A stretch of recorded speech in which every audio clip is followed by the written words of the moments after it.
présentation des résultats de l'indice de perception de la corruption 2020 pour le Sénégal.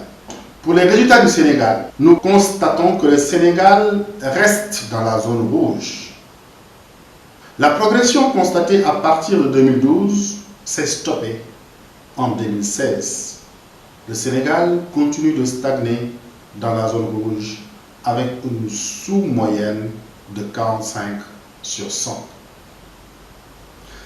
Le Sénégal conserve son score des 4 dernières années et demeure dans la zone rouge, à l'instar de tous les pays de l'UEMOA et de ceux de la CEDEAO, sauf le Cap-Vert qui a obtenu une note de 58 sur 100, donc premier de la zone économique de la CEDEAO.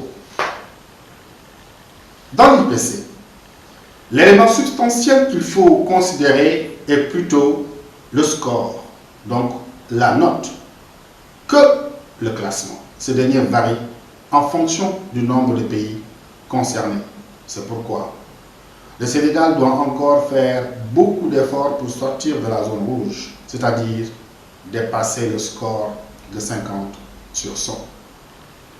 La stagnation du Sénégal dans la zone rouge, après une période de progression, est due à un affaiblissement réel de la volonté politique effective de lutter contre la corruption, mais aussi à une situation de malgouvernance actée par un accroissement volontaire et inquiétant de l'impunité.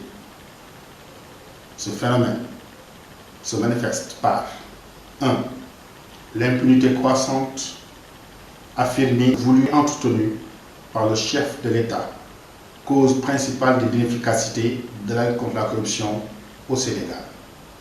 2. Par l'absence de mesures fortes contre la propagation de la corruption au niveau national et territorial. 3. Par l'absence de reddition des comptes des marchés publics passés sous le régime du décret 2020-781 du 18 mars 2020 dérogeant au code des marchés. Et ces marchés principalement sont ceux qui sont passés par les ministères en charge de la santé, en charge du développement communautaire et en charge du tourisme. Par aussi la crise dans le secteur de la justice.